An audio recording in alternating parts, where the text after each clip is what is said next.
이 시간 하나님의 말씀은 요한복음 7장 말씀입니다. 요한복음 7장 마지막 절인 53절부터 이어지는 8장 11절까지입니다. 신약성경 157페이지 요한복음 7장 53절부터 8장 11절까지 말씀입니다. 우리 함께 읽으실 때는요, 7장 53절부터 8장 2절까지 우리 세 절을 같이 읽도록 하겠습니다. 우리 다 같이 세 절을 읽겠습니다. 시작. 다 각각 집으로 돌아가고 예수는 감람산으로 가시니라. 아침에 다시 성전으로 들어오시니 백성이 다 나아오는지라 앉으사 그들을 가르치시더니. 아멘. 오늘 방금 읽었던 7장의 마지막 절 53절을 말씀하기를 다 각각 집으로 돌아갔다라고 기록을 합니다. 7장엔 어떤 말씀이 기록이 되어 있었습니까? 초막절을 지켰죠. 유대인의 명절 가운데 초막절을 통해서 그들이 하나님 안의 은혜 아래 7장 초막절을 잘 마무리하고 이제 이 사람들은 집으로 각각 돌아갑니다. 함께 각지에서 모였던 사람들이 또 자기가 생활할 곳으로 돌아간 거죠.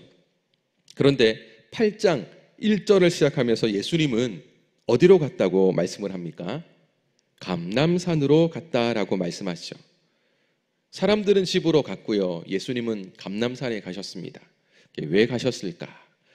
감람산은 우리가 잘 알듯이 겟세마네 동산이 있는 곳이죠. 우리가 추측을 해볼 때 예수님이 항상 사역을 하시고 어떤 피곤과 어려움이 있다 할지라도 늘 하나님 앞에 사역을 마무리하고 나서는 하나님 앞에 기도하러 가셨음을 우리가 생각해 볼 때 예수님은 이 초막절을 보내시고 난 뒤에 감람산 바로 이곳에 기도하기 위해 하나님 앞에 기도하기 위해 가셨을 것이다 라고 우리는 생각을 해볼 수가 있습니다. 기도하신 이후에 예수님이 2절 말씀에 보니까 다시 예루살렘 성전으로 들어가셨습니다. 예수님이 오시니까 사람들이 또 몰려듭니다. 그리고 예수님은 또 그들에게 하나님 나라 천국 복음을 가르쳐 주셨습니다. 그런데 도중에 중단되어 버립니다. 왜냐하면 서기관들과 바리새인들이 한 여인을 끌고 예수님 앞에 온 겁니다. 그리고 그들이 예수님께 이런 질문을 하죠. 3절부터 5절까지입니다. 3절부터 5절까지 함께 읽습니다. 시작. 서기관들과 바리새인들이 음행 중에 잡힌 여자를 끌고 와서 가운데 세우고 예수께 말하되 선생이여, 이 여자가 간음하다가 현장에서 잡혔나이다. 모세는 율법에 이러한 여자를 돌로 치라 명하였거니와 선생은 어떻게 말하겠나이까? 이들이 예수님께 와서 하는 말이 간음하다가 붙잡힌 자를 예수님 당신께 데리고 왔습니다. 율법에는 이런 여자는 돌로 쳐 죽여라 라고 하는데 예수님 같으면 어떻게 하겠습니까? 굉장히 좀 난처한 그런 질문을 합니다. 그런데 예수님은 이들이 이렇게 말하는 의도를 알고 계셨습니다. 이어지는 6절 상반절에 보시면요, 그들이 이렇게 말함은 고발할 조건을 얻고자 하여 예수를 시험함이라 라고 기록합니다. 예수님을 시험하는데 왜 시험합니까? 안 그래도 이 사람들은 예수님을 좀 붙잡아 가지고 어떻게 하려고 마음을 먹고 있는데 기회가 오지 않는 겁니다. 그런데 마침 예수님이 이렇게 한들 저렇게 한들 예수님은 굉장히 어려운 그런 난관에 부딪히는 시험 하나를 던져 놓고 빠져나갈 수 없도록 만들어 놓고 예수님을 고발하기 위해서, 예수님을 궁지에 몰아넣기 위해서 이들은 이런 질문을 아주 자신감 있게 예수님 앞에 와서 했던 것입니다. 만약 율법대로 예수님이 간음한 여인이니까 돌로 치라라고 말을 한다면 다스리던, 이스라엘을 당시에 다스리던 로마의 법을 어기게 됩니다. 왜냐하면 로마 정부는 나름대로 유대인들에게 여러 권한을 많이 주었습니다. 그러나 사람을 죽이는 사형에 대한 권한은 주지 않았거든요. 근데 예수님은 이스라엘의 율법대로 간음했으니까 죽여야 된다라고 말을 하면 이스라엘을 다스리는 로마의 법을 어기니까 예수님은 이제 로마의 법을 어겼기 때문에 끌고 갈 수 있는 겁니다. 근데 반대로 예수님이 돌로 치지 말라라고 말을 하면 어떻게 되겠습니까? 율법을 어기는 거죠. 율법을. 유대인들은 목숨을 걸고 지켰지 않습니까? 율법을 목숨을 걸고 지켰는데 예수님이 율법대로 지키지 않고 돌로 쳐 죽여야 할 여인에게 죽이지 말라라고 한다면 율법을 어기게 되니까 율법을 가르치는 예수님이 율법을 어긴다면 어떻게 그 이후에 백성들에게 율법을 가르칠 수가 있겠습니까? 그러니 서기관들과 바리새인들은 예수님이 어떤 말을 하더라도 예수님을 붙잡을 수 있는 조건을 찾을 수 있겠다라고 생각하고 그렇게 예수님께 와서 물은 겁니다. 이런 상황에서 예수님이 이들에게 질문에 대한 대답은 하지 않으시고요. 6절 하반절에 보니까 예수께서 몸을 굽히사 손가락으로 땅에 쓰시니, 그러니까 대답을 해야 되는데 예수님이 딱 앉아가지고 손가락으로 땅에 뭔가를 썼다라고 기록을 합니다. 예수님의 이런 행동을 보니까 종교 지도자들은 또 답답한 거죠. 빨리 말하라고 보챕니다. 7절 상반절에 보시면 그들이 묻기를 마지 아니하는지라. 대답하라고 하는 거죠. 대답하시오. 왜 대답이 없어? 뭘 그렇게 땅바닥에 쓰시오? 빨리 대답을 해라고 보챕니다. 예수님이 땅에 무엇을 쓰셨을까? 아마 이 말씀을 읽는 사람은 다 궁금하겠죠. 근데 성경은 말을 하지가 않습니다. 성경은 좀 예수님이 무엇을 쓰셨는지 우리의 궁금증에 대한 대답을 해주시면 좋은데 성경은 이 부분은 말하지 않습니다. 성경학자들도 의견이 많습니다. 나름대로 공부를 하고 추측을 해봐도 사실은 이들이 말하는 모든 것은 정답일 수는 없죠. 왜냐하면 성경은 이 부분에 대해서 말씀하지 않기 때문입니다. 학자들은 나름대로 예수님이 그 뒤에 하신 모습을 통해서 용서 이런 글자를 쓰지 않았을까? 아니면 율법에 대한 그 부분을 쓰지 않았을까? 또 어떤 분들은 정죄 이런 단어를 쓰지 않았을까? 나름대로 학자들은 여러 이야기를 하지만 하나도 정답은 없다는 거죠. 성경이 말하지 않기 때문입니다. 어쨌든 예수님은 그렇게 하신 이후에 그들이 자꾸 말하라고 하니까 한마디를 하십니다. 그게 7절인데요. 7절 같이 한 번 더 읽습니다. 시작. 그들이 묻기를 마지 아니하는지라 이에 일어나 이르시되 너희 중에 죄 없는 자가 먼저 돌로 치라 하시고. 아멘. 죄 없는 자가 먼저 돌로 치라. 돌로 치라고 일단 말씀하셨습니다. 그러니까 예수님이 하신 이 말씀은 율법을 어기지 않은 상황이죠. 율법대로 하라. 율법대로 돌로 치라라고 말씀합니다. 그냥 한번 눈 감아주면 안 되겠는가? 좀 불쌍한데 용서해 주자 이런 말씀 안 하시고요. 돌로 치라라고 말씀을 하시는데 조건을 하나 붙이셨죠. 너희 중에 죄 없는 자가. 그러니까 예수님이 하신 말은 당신들 가운데 죄를 한 번도 짓지 않은 사람이 먼저 돌을 들어서 이 여인을 쳐라라고 말씀한 겁니다. 사실 사형을 집행하는 사람이 도덕적으로 무결해야 된다라는 그런 말은 성경에 말씀하지 않습니다. 근데 예수님은 지금 이런 상황에서 아주 엄격한 기준을 하는 거죠. 돌로 치는 사형자로서 집행을 하길 원한다면 아주 엄격하게 예수님은 한 번도 죄를 짓지 않은 사람이 먼저 돌을 들어서 쳐라라고 말씀을 하셨습니다. 왜 그러면 예수님은 성경에도 없는 이런 엄격한 기준을 가지고 그 여인에게 돌로 치라 하셨을까? 예수님은 자신을 시험하는 자들의 의도를 아셨기 때문입니다. 지금 서기관이나 바리새인 같은 종교 지도자들이 메시아로 영접을 안 했죠. 메시아로 오신 예수님을 영접하지 않습니다. 오히려 예수님을 붙잡으려고 했던 그런 부분에 혈안되어 있는 사람들이었습니다. 그러니까 자신들의 죄는 보지 못하는 사람들이었죠.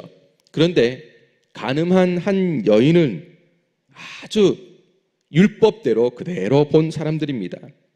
그러니까 종교 지도자들이 생각할 때는 나와 이 간음한 여자는 하늘과 땅 차이인 거죠. 우리는 도덕적으로 신앙적으로 이 여인과 비교할 수 없이 우월한데 이 여인은 그야말로 율법을 어긴 사람이니까 우리는 당연히 이 사람을 정죄할 수 있다라고 생각한 거죠. 그러나 예수님이 볼 때는 메시아도 알아보지 못하는 이런 사람들이야말로 그야말로 자기들이 착각하고 있다는 것을 사람들에게 다 드러내 보이고 싶었던 것입니다.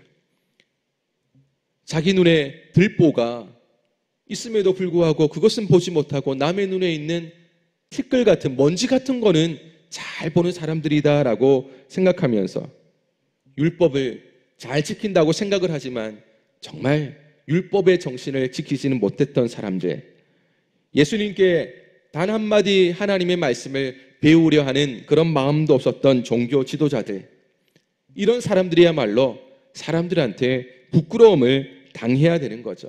그런데 이게 바뀌어서 이 종교 지도자들은 예수님이 많은 사람들에게 부끄러움을 당하고 그 당시 많은 사람들에게 예수님에 대한 인기, 사실 예수님이 인기 받기 위해서 한 것은 아니지만 한 번도 들어보지 못했던 탁월한 하나님 나라의 복음을 전하는 그 예수님의 말씀을 듣고 자연스럽게 종교 지도자들과는 비교할 수 없는 하나님의 은혜를 받았던 이들에게 하나님은 종교 지도자들의 잘못된 위선적인 모습들을 드러내 보이고 싶었던 것입니다. 그래서 예수님은 가늠한 여인을 끌고 온 사람들에게 한 번도 죄를 짓지 않은 사람이 먼저 돌을 들어서 쳐라라고 말씀하신 거죠. 그 말씀을 하신 이후에 8절에 보니까 다시 한번 몸을 굽혀가지고 손가락으로 땅에 쓰셨다라고 말씀을 합니다. 두 번을 이렇게 땅바닥에 손가락으로 뭔가를 쓰셨는데 아무튼 성경은 무엇을 쓰셨는지는 말씀을 하지 않습니다. 근데 중요한 것은 예수님의 행동과 예수님의 말씀과 그 모든 것을 듣고 난 뒤 사람들이 양심의 가책을 느끼고 떠나갔다는 겁니다. 우리 9절 말씀을 함께 읽습니다. 시작. 그들이 이 말씀을 듣고 양심의 가책을 느껴 어른으로 시작하여 젊은이까지 하나씩 나가고 오직 예수와 그 가운데 섰는 여자만 남았더라. 아멘. 사람들이 더 이상 그 자리에 있을 수가 없었습니다. 양심의 가책을 느낀 거죠. 예수님이 하신 말씀과 아마 그 당시에 그 예수님이 손가락으로 땅에 쓰신 것을 사람들은 가까이서 보지 않았겠습니까? 그러니까 뭔가 굉장히 그들에게 충격적인 양심의 가책을 일으킬 만한 그런 어떤 내용을 그들이 보고 난 뒤에는 도저히 그 자리에 있을 수가 없었습니다. 돌을 던질 수가 없을 정도로 양심의 가책을 느끼고 사람들은 한 명, 두 명 자리를 떠나갔다라고 말씀을 합니다. 이제 마지막으로 오늘 우리가 읽었던 본문 10절, 11절 우리 두 절을 또 같이 읽습니다. 시작. 예수께서 일어나사 여자 외에 아무도 없는 것을 보시고 이르시되 여자여 너를 고발하던 그들이 어디 있느냐? 너를 정죄한 자가 없느냐? 대답하되 주여 없나이다.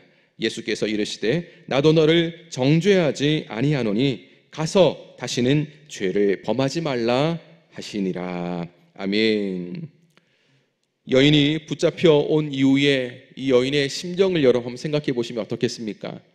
율법대로 간음을 했으니 나는 돌에 맞아 죽는다라고 생각을 하면서 아마 굉장한 두려움을 느꼈지 않겠습니까? 근데 사람들이 예수님과 몇 마디 대화를 나누더니 다 자리를 떠나가 버린 겁니다. 예수님과 여인 두 사람만이 남았습니다. 예수님이 이 여인에게 왜 간음죄를 저질렀느냐, 정말 왜 그랬느냐, 이런 추궁이나 한마디 말로 여인을 힘들게 하지 않습니다. 사실은 예수님은 다 알고 계셨겠죠. 너를 고발하고 정죄한 사람들이 다 떠나갔다라는 것, 그 말씀만 하십니다. 여인을 안심시킨 거죠. 예수님은 죄 없는 자가 돌로 치라고 했습니다. 사실 예수님은 죄가 없기 때문에 만약 돌을 칠 수 있는, 돌을 던져 죽일 수 있는 사람이 있다면 예수님밖에 없죠. 여인은 아직까지 마음을 놓을 수가 없다는 겁니다. 그런데 예수님은 이렇게 말씀하시죠. 다시는 죄를 범하지 말라. 죽인다고 했다면 예수님이 이런 말을 하지 않겠죠. 예수님은 이 한마디 말로 여인을 용서해 주심을 우리는 볼 수가 있습니다. 여러분, 예수님과 율법의 차이를 여기서 명확하게 우리는 알 수가 있습니다. 율법은요, 간음을 한 여인이라면 죽이는 겁니다. 돌을 들어서 쳐 죽이는 거죠. 그러나 율법을 완성하신 예수님은요, 율법의 정신인 사랑으로 여인을 용서하고 살리실 수 있는 분으로 오셨음을 이 말씀을 통해서 우리는 알 수가 있습니다. 그러니까 율법 아래에서는 간음한 여인, 죄를 지은 사람은 돌이킬 기회가 없습니다. 그러나 율법 그 자체이신 예수님 안에서는 죄를 지은 사람도 다시 돌이킬 수 있는 기회를 부여받는다는 거죠. 율법대로 한다면 기회가 없습니다. 그러나 율법을 완성하신 예수님 안에서는 회복할 수 있는 기회가 있다는 것을 볼 수가 있습니다. 바로 그렇게 예수님은 이 세상에 오셨습니다.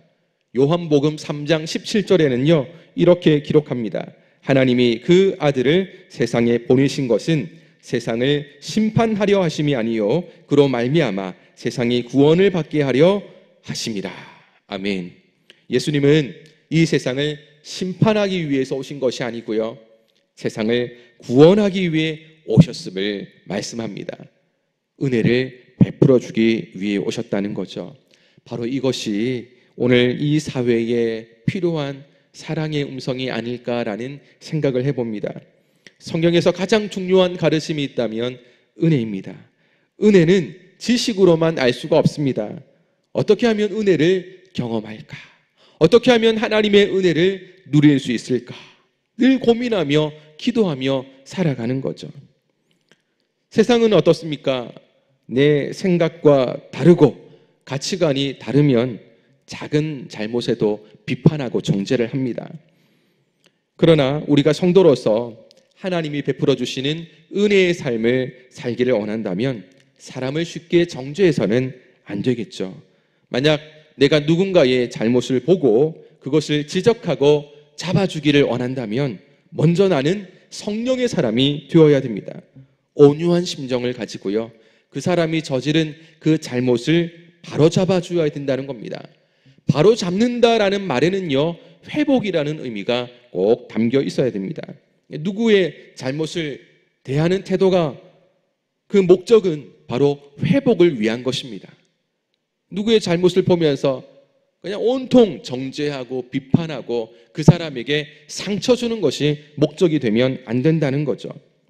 세상은 정죄와 비판을 통해서 상처를 줍니다. 그러나 하나님의 백성인 우리는 절대 그래서는 안 된다는 것입니다. 그래서 은혜의 삶을 살아가는 사람은요, 함부로 사람을 정죄하거나 비판하거나 또 그런 사람들의 일에 대해서 소문을 잘 퍼뜨리지 않습니다. 잘못이 확실하다 할지라도 함부로 비판 안 한다는 거죠. 그 사람이 회복할 수 있도록 먼저 도와줍니다. 도와줌의 시작은 기도입니다. 누군가 잘못을 했다면 그 사람을 생각하면서 그 사람이 다시 하나님 앞에서 회복할 수 있도록 기도해 주는 거죠. 그러면서 나 자신의 모습도 돌아봅니다. 예수님 말씀하신 것처럼 사실 우리도 똑같은 죄인이죠. 연약한 죄인입니다. 언제든지 죄를 지을 수 있다는 것을 생각하면서 사실 이런 부분에 대해서 나도 누군가가 잘못을 한다 할지라도 나도 그 사람보다 훨씬 더 뛰어난 사람이라고 말할 수 없다는 것입니다. 그래서 누군가를 생각하며 그들의 잘못이 회복되어지고 하나님 은혜 가운데 온전히 설 수 있도록 기도해 주면서 우리의 모습도 함께 돌아보는 것이죠. 이런 은혜의 문화가 오늘 이 시대 우리의 가정에도 우리의 사회 가운데도 계속해서 흘러가야 됩니다. 오늘 예수님께서 가르치시는 이 귀한 말씀을 오늘 우리의 가족들에게 또 우리의 이웃들에게 사랑으로 섬김으로 실천하면서 하나님이 기뻐하는 성도의 삶을 살아간다면 우리 주변은 하나님의 은혜로 넘치는 일들이 가득할 줄로 믿습니다. 그러나 이와 반대로 산다면 그야말로 세상에서도 어찌할 수 없었던 사람들이 또 하나님 안에 있는 우리들을 통해서도 똑같은 일을 당해서 힘들고 어려움을 당하겠죠. 그러나 하나님은 우리를 통해서 하나님의 뜻대로 하나님께서 베푸신 대로 은혜요 또 기도요 하나님의 사랑으로 함께하라라고 말씀을 합니다. 바로 그런 아름답고 또 하나님께서 축복하시는 바로 그런 하루가 우리 성도님들에게 주어진 이 하루가 되어지기를 축복합니다. 하나님께서 오늘 이 하루를 통해서 우리 성도님들을 통해서 기뻐 영광 받으실 줄로 믿습니다. 함께 기도하겠습니다.